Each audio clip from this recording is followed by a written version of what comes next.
135페이지 3. 양패구상. 페르시아와의 전쟁.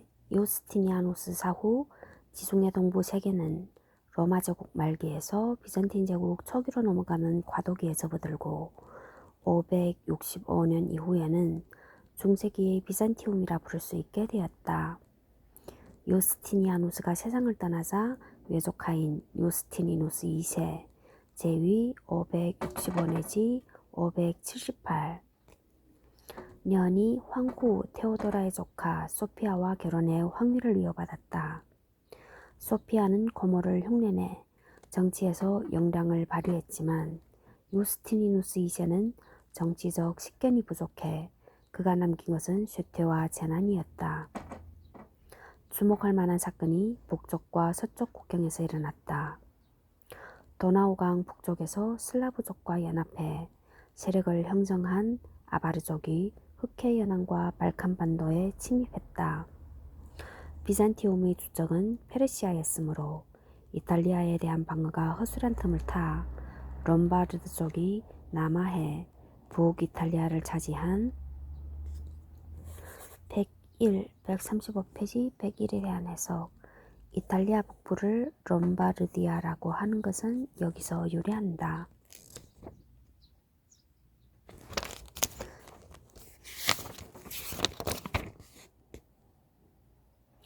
북이탈리아를 차지한 것이다. 다행히 소택지에 둘러싸여 있는 라벤나, 스코가 방어해주는 베네치아는 제국의 영토로 남았고 남이탈리아와 시칠리아도 아직은 건재했다. 그러나 서고트 쪽에게 에스파냐를 잃고는 이곳을 되찾지 못했다.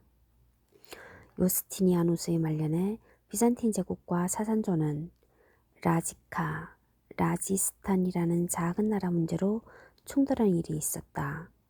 흑해 남동 해안에 있는 라지스탄은 예로부터 로마의 속국이었으며 비잔틴 제국과 동맹을 맺고 종주국으로 대했다. 라지카에 주둔한 비잔티움 군사들이 그곳 주민을 괴롭히자 소요가 발생했고 사산조는 이 기회를 놓치지 않고 공세를 취해 562년에 휴전협정이 체결되었다. 협정의 내용은 라지카를 비잔티움의 세력권으로 인정하는 대신 2000파운드의 황금을 사산조에 지불한다는 것이었다. 그러나 재정 압박 때문에 협정을 이행하지 않자 사산조 병사들이 소아시아와 시리아로 밀려들었다. 비잔티움은 더 많은 돈을 지불하고서 화해를 청했다. 611년 사산조군이 안티오키아와 카르파티아를, 2년 후에는 다마스쿠스와 예루살렘을, 616년에는 이집트를 점령했다. 그들은 예루살렘에서 진짜 십자가를 빼앗고 102에 대한 해석 136페이지 예수 그리스도가 매달린 진짜 십자가로 콘스탄티누스 황제의 모후인 헬레나가 성지 순례 중 찾았다고 전해진다. 617년에는 콘스탄티노플을 포위했다. 황제 헤라클리우스 제위 610부터 641까지는 카르타고로 수도를 옮기려 했지만 총 대주교와 시민이 막아서자 배수진을 치기로 작심했다. 그는 남은 지역을 군구 테마 103에 대한 해석, 비잔틴 제국을 구역별로 나누어 그 구역을 군관구장에게 맡겨 관리하게 하는 제도로서 둔전병 제도와 함께 시행되는 지역별 군사조직, 군구에 등록된 군인은 국가로부터 땅을 받거나 세금을 면제 혹은 일부 감면받는 대신 훈련을 받고 연도를 정해 돌아가면서 근무하며 전쟁이 났을 때는 그 땅에서 나는 재원으로 마련한 무장을 갖추고 참전한다. 군관구장은 테마 내부의 군사권은 물론 후대로 가면 행정권도 장악하여 해당 지역을 방어, 통솔하게 된다. 그는 남은 지역을 궁구 테마로 재편해 방어력을 강화한 후 진짜 십자가를 찾기 위한 성전에 나섰다. 622년 소아시아 남단의 이소스에 상륙해 샤흐르바라즈 630년까지가 이끄는 사산조군을 격파한 후 라지카로 진격해 아르메니아를 정복하고 소아시아 서부를 장악했다. 626년 사산조가 아바르족과 연합해 쳐들어왔으나 물리쳤고 627년에는 비잔티움이 반격해 나섰다. 헤라클리우스는 니네베에서 사산조군을 격파하고 수도 크테시폰의 턱 밑까지 밀고 들어갔다. 크테시폰에서는 국왕 호스로 2세에 반대하는 봉기가 일어나 카바드 2세를 세웠다. 628년 카바드는 점령한 비잔티움의 영토와 진짜 십자가를 반환하는 조건으로 전쟁을 끝냈다. 로마와 페르시아와의 오랜 전쟁은 양패 구상, 량败俱伤, 백사였다. 백사에 대한 해석 137페이지. 쌍방이 다 패하고 상처를 입는다는 의미. 장기간의 전쟁으로 소아시아, 서아시아, 카카스의 주민이 고통을 겪었다. 두 나라의 농업이 쇠퇴하고 상업도 활력을 잃었으며 인구도 줄었다. 기술이 실전되고 실传되고 경제와 사회 시스템이 파괴되었으며 엄청난 전비는 국가 재정을 압박해 계층 간 갈등이 심화되었다. 헤라클리우스 이후의 비잔티움은 아랍인의 공세에 후퇴를 거듭하면서 로마 세계의 부흥은 꿈으로만 남게 되었다. 137페이지 아랍인과 슬라브인의 도전. 비잔티움과 페르시아가 악전고투를 하고 있던 그때 시리아 남쪽의 아라비아 반도에서 엄청난 변화가 일어나고 있었다. 예언자 무함마드 571 내지 632 여기 105에 대한 해석 137 우리에게는 마호메트로 알려진 인물이다. 마호메트는 아랍어 무함마드의 영어식 표기이다. 여기에서는 무함마드로 표기한다. 예언자 무함마드가 이슬람교를 창시한 것이다. 분열되고 무질서하고 상잔을 저지르던 베두인족이 이슬람의 깃발 아래 모였다. 아라비는 메소포타미아와 시리아 정복을 시발로 634년 베두인족으로 구성된 기병대가 비잔티움령 시리아의 도시 보스트라를 점령했다. 시리아 점령 작전을 맡은 사람은 알라의 검이란 별명을 가진 명장 할리드 이븐 알 왈리드 642년까지였다. 그가 지휘하는 기병은 신속하고 행군 중의 물자를 가지고 다니지 않았으며 낙타의 피로 갈증을 해소할 정도로 강인했다. 그들은 훌륭한 기마공수여서 사막과 평원 전투에 모두 능해 비잔티움의 보병은 상대가 되지 못했다. 636년 야르무크 전투 106에 대한 해석 138페이지. 갈릴리의 남서쪽 지금의 시리아와 요르단 국경 사이에 있는 야르무크 강 주변에서 벌어진 전투 636년 8월 15일부터 20일까지 6일 동안 벌어졌다. 2만 5천 명의 비잔티움군이 왈리드의 병사들에게 참패했다. 다마스쿠스가 아랍인 손에 넘어갔다. 637년 안티오키아와 알레포가 함락되고 638년에는 예루살렘도 빼앗겼다. 그의 아랍인은 동쪽으로 진격해 사산조를 공격했고 651년 사산조가 지도에서 자취를 감췄다. 아랍인의 다음 목표는 이집트였다. 비잔티움 관리들이 그들의 종교를 강요한 까닭에 평소 반감이 많았던 이집트인은 아랍인에게 순순히 항복했다. 기독교의 단성론을 믿는 시리아인과 이집트인은 이슬람의 일신론이 단sel론과 비슷해 보인 데다 인두시를 면제해준다는 정책 때문에 이슬람으로 개종했다. 유독 알렉산드리아만이 저항에 나서자 647년 아랍인이 보복을 가했는데 이 와중에 알렉산드리아 도서관이 불에 타 귀중한 자료들이 한줌의제가 되고 말았다. 헤라클리우스가 세상을 떠날 무렵 641년 비잔틴 제국의 서아시아 영토는 아랍인이 차지했다. 이제 남아있는 영토는 발칸반도와 소아시아, 북아프리카, 시칠리아 섬 정도였다. 그러나 곧 북아프리카도 아랍인에게 정복되었다.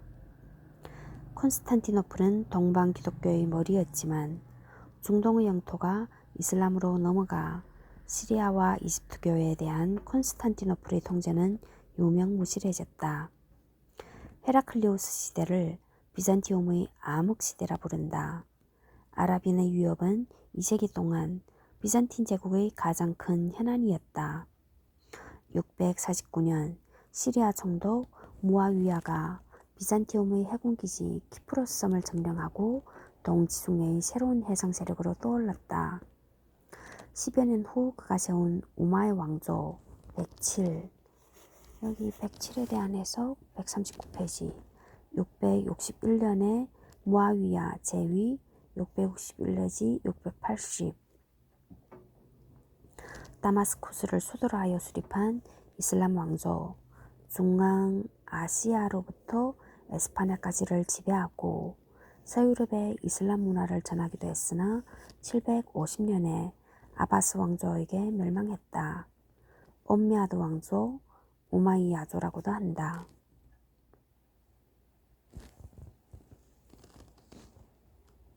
소아시아와 메소포타미아를 장악하고 아르메니아까지 손을 뻗쳤다. 673년에는 마르마라 해변의 키지쿠스, 터키의 발리히사르에 기지를 건설하고 계절마다 콘스탄티노플을 공격했다. 발칸반도의 모습을 드러낸 슬라브인도 강적이었다. 그들은 그리스로 남하해 살로니카를 포위하고 아테네까지 진출했다. 일부는 발칸반도와 마케도니아에 눌러앉고 일부는 비잔티움 군대에 입대했다.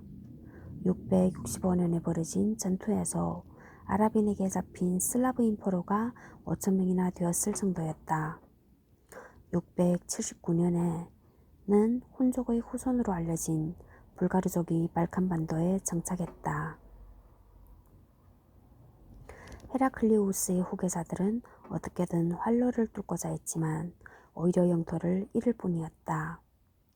콘스탄스 2세 제위 641부터 668까지 이탈리아를 본거지로 삼으려 로마를 방문했는데 서로마 제국이 멸망한 476년 이후 처음 로마에 온 로마 황제였다.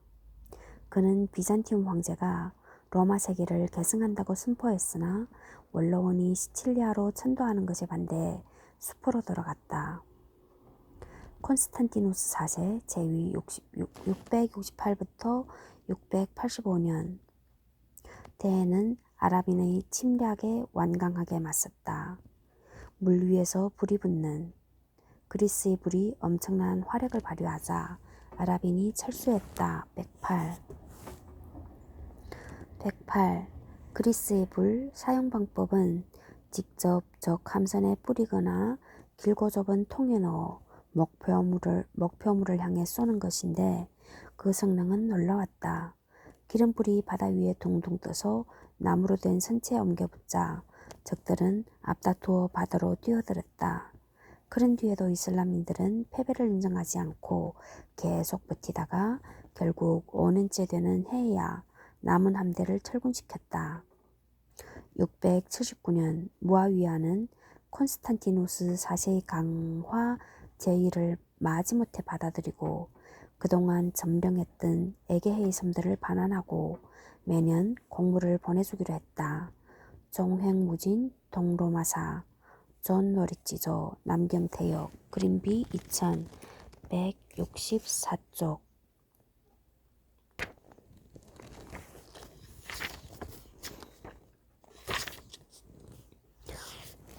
비잔티움은 아랍인과 싸워 이겨야만 생존할 수 있었다. 지중해의 양대 문명인 기독교와 이슬람 문명의 경계가 곧 국경이었다. 이 경계는 후에 오스만 투르크가 등장하면서 변하지만 기독교 측 역사가들은 비잔틴 제국이 이슬람의 파도를 막아낸 기독교 동방세계의 방패라고 평가하고 있다.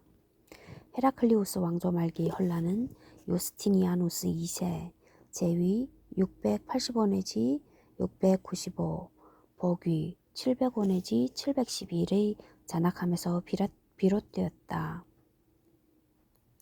그는 695년 크림 지방으로 추방되었다가 불가리아인의 도움으로 복위에 성공하자 705년 보복에 나섰다가 711년에 살해되었다.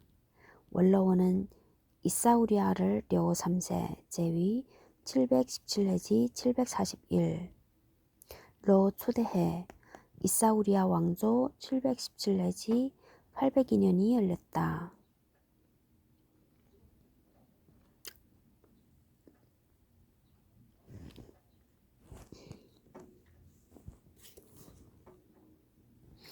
(140페이지) 군구 개편과 성상 파괴. 비잔티움 역사에서 이사우리아 왕조 시기에 공력이 강했는데 그 요인은 군구제 쥔취를 테마의 도입에서 비롯되었다. 초기의 어군구 테마, 이 군구 때문에 아랍인의 정착을 막을 수 있었다. 그림 한번 보자. 여기 마케도니아, 스트루마, 트라키아, 업시키온 군주 680년 콘스탄티노플, 칼케돈, 업티미톤, 니코메디아, 니케아, 업시키온, 페르가몬, 스미르나, 사르디스, 트라케, 에페소스, 밀레투스, 트라케시온 군주 680년, 카라피시아니, 로도스, 로도스 여기 있네. 로도스, 키비라이오트,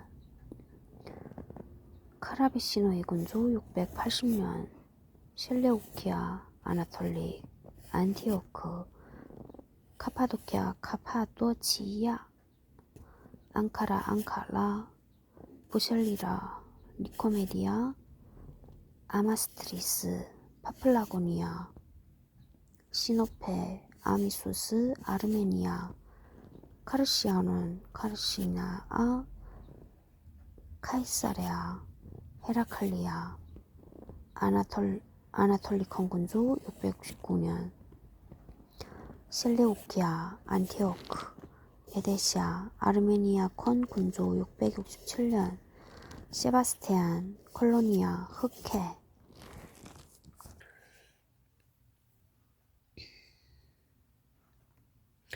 (140페이지) 군구 개편과 성상 파괴. 비잔티움 역사에서 이사우리아 왕조 시기에 공력이 강했는데 그 요인은 군구제 테마의 도입에서 비롯되었다. 려 3세는 신흥 군사 귀족의 전형이었다. 그는 콘스탄티노플까지 쳐들어온 아랍군에게 반격을 가해 타우루스 산맥까지 진격했다. 이후 오랫동안 이 산맥은 두 세력의 경계가 되었다. 내정에서는 군구와 지방행정구역을 개편해 군구의 장군이 지방정부를 감시하는 역할을 하게 했다.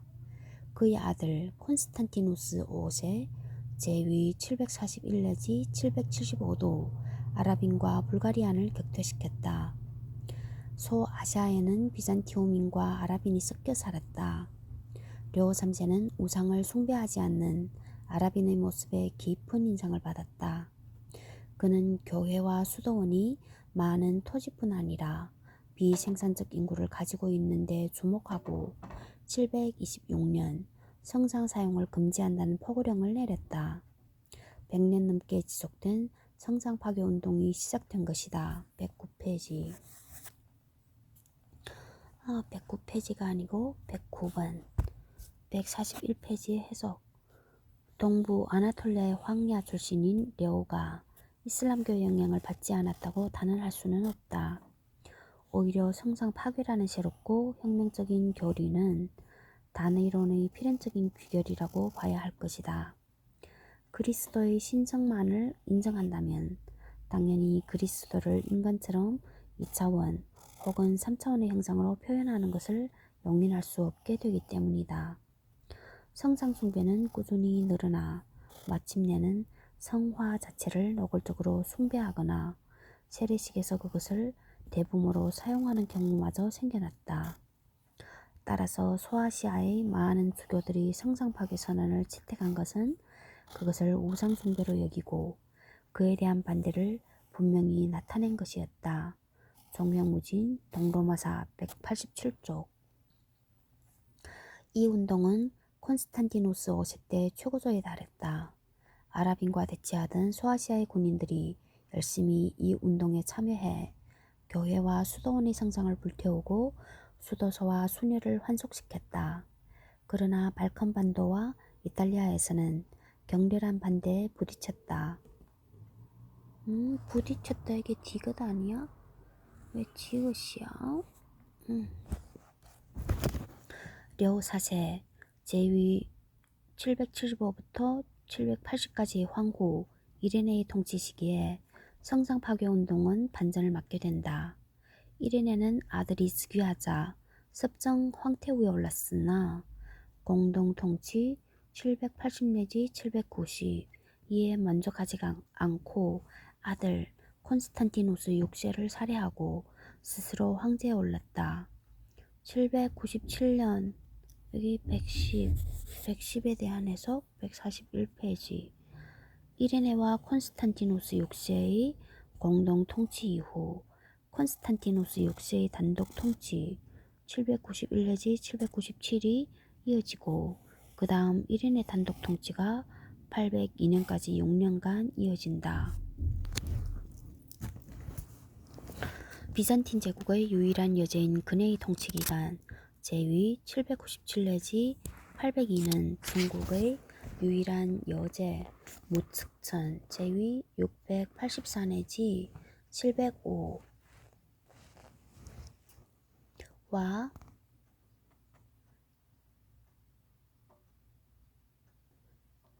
1세기 정도 차이난다.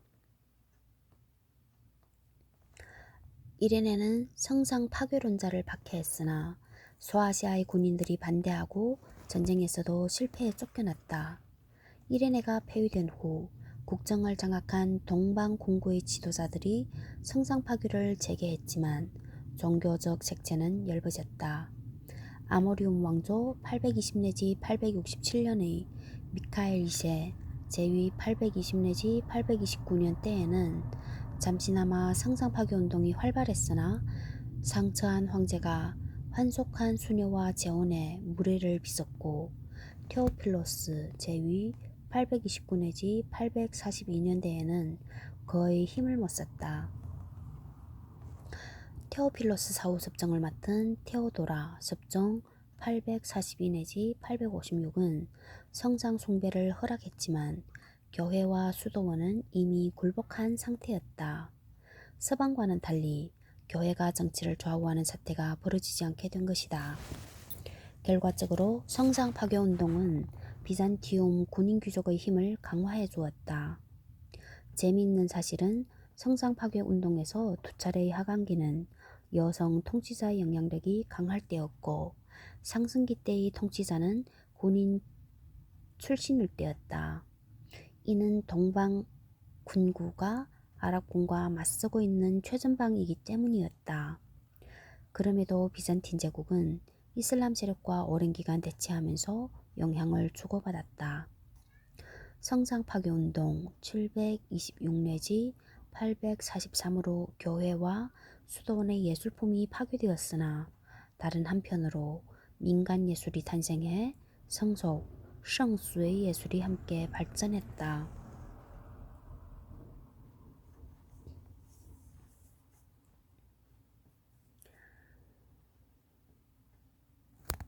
142페이지 마케도니아 왕조의 중흥 867년 미카엘 3세 단독 통치 856부터 867의 총애를 받은 노예 출신 바실리우스가 황제를 살해하고 마케도니아 왕조 867 내지 1056년을 열었다. 그가 바실레이오스 1세 제위 867부터 886년이다. 이 왕조 때 서방교회와의 대립이 극화되어 1054년 완전히 분열되었다. 이 시기는 권력 내부가 튼튼해졌고 서유럽의 경제가 활발해지면서 무역량이 증가해 수입이 크게 늘었다. 아랍인과의 전쟁에서도 성과가 있어 남이탈리아를 되찾았다.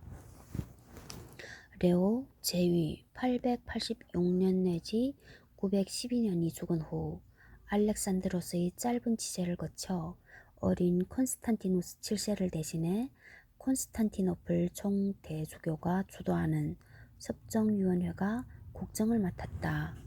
913년 그러나 곧 황제의 모후 조에와 해군 사령관 레카 페누스의 손에 권력이 넘어가 레카 페누스가 로마누스 1세 제위